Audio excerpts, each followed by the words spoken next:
नमस्कार दोस्तों, आज मैं आपको सुनाऊंगा चार आलसी लड़कों की कहानी। यह कहानी है एक बूढ़े आदमी की जिसके चार बेटे थे। वह चारों बेटे बहुत ही आलसी थे और कुछ काम नहीं किया करते थे। इसलिए घर की सारी जिम्मेदारी उस बूढ़े आदमी के ऊपर ही थी। बूढ़ा आदमी हर समय इसी बात से परेशान रहता था कि वह अपने बेटे को कैसे समझाए, क्योंकि उसके बेटे कोई काम नहीं किया करते थे और ना ही अपने माता पिता का हाथ बटाया करते थे। बूढ़े आदमी की तबीयत बहुत ज़्यादा खराब हो गई, जिसकी वजह से वह बीमार पड़ गया। लेकिन इतने बीमार हालत में भी वह बस अपने बेटों के बारे में ही सोच रहा था। तभी उसने सोचा कि क्यों ना वह अपने चारों बेटों को अपने पास रखे, उस खजाने के बारे में बता दे ताकि उसके गुजरने के बाद उसके चारों बेटे खुशी से जी सके। उसने अपने चारों बेटों को अपने पास बुलाया और कहा, मेरी बात ध्यान से सुने। मैंने अपनी जिंदगी की सारी जमा पूंजी एक संदूक में तुमसे छुपा कर रखी थी।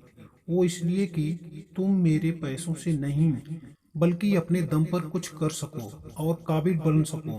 लेकिन अब मुझे लग रहा है कि वह वक्त आ गया है कि मैं तुम्हें उस संदूक के बारे में बताऊं। उस संदूक में कीमती जेवर और सोना चांदी भरे हुए हैं। मेरे गुजरने के बाद तुम चारों आपस में उसे बांट लेना। यह सुनते ही बेटे खुश हो गए और उन्होंने अपने पिता से पूछा कि बाबा, आपने वह संदूक कहाँ रखा है? बूढ़े आदमी ने कहा कि मैंने वह संदूक बहुत सालों पहले अपनी बंजर जमीन वाले खेत में कहीं गाड़ दिया था, लेकिन अब मुझे याद नहीं आ रहा है कि मैंने उस संदूक को किस जगह पर गाड़ा था। यह सुनते ही चारों बेटे अगले दिन से ही उस संदूक को ढूंढने लगे। कुछ समय के बाद उस बूढ़े आदमी की भी मौत हो गई। अब करीबन 2 साल तक उन चारों ने उस खेत को पूरा खोद डाला, लेकिन उन्हें कहीं भी वो संदूक नहीं मिला। बस अब उस खेत में एक ही जगह बची थी जहां उन्हें यह लग रहा था कि संदूक इस जगह पर होगी, और उन्होंने वहां पर खोदना शुरू किया। लेकिन वहां भी उन्हें संदूक नहीं मिला। वहां से सिर्फ पानी ही निकला। अब 2 साल के बाद उन चारों भाइयों की हालत बहुत ही खराब हो गई, क्योंकि उनके पास खाने को कुछ भी नहीं था और उनकी हालत खराब होती जा रही थी। और साथ ही साथ वह अपने पिता को भी कोस रहे थे, क्योंकि उन्होंने वहां कोई संदूक नहीं मिला था। अब एक भाई ने देखा कि संदूक के चक्कर में उन्होंने उस बंजर जमीन को उपजाऊ बना दिया था और उस जमीन से पानी भी निकल रहा था। तभी उसने अपने बाकी भाइयों को यह सुझाव दिया कि क्यों ना हम इस जमीन पर सब्जियां उगाएं।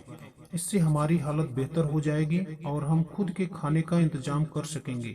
यह सुनकर चारों भाइयों ने इस बात पर हामी भरी और धीरे धीरे करके उन्होंने उस जमीन पर सब्जियां उगाना शुरू किया और उन्हें बेचते गए।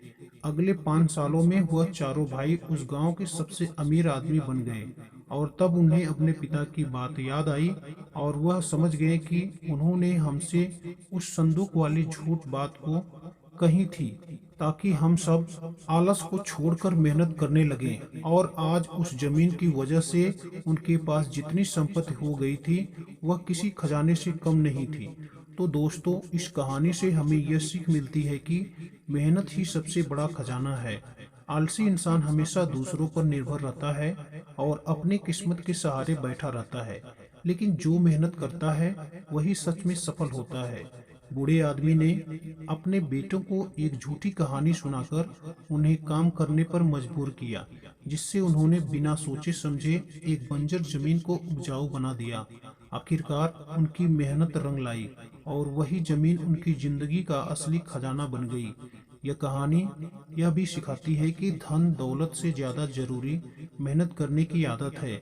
अगर बूढ़ा आदमी सच में अपने बेटे को खजाना दे भी देता तो शायद आलसी होने की वजह से वह सब कुछ गवा देते, लेकिन अपनी मेहनत से कमाया हुआ पैसा और सफलता हमेशा टिकी रहती है। तो अगर आप इस कहानी को और भी दोस्तों को पहुंचाना चाहते हैं तो हमारे चैनल को लाइक सब्सक्राइब करें और अपने मित्रों के साथ अवश्य शेयर करें।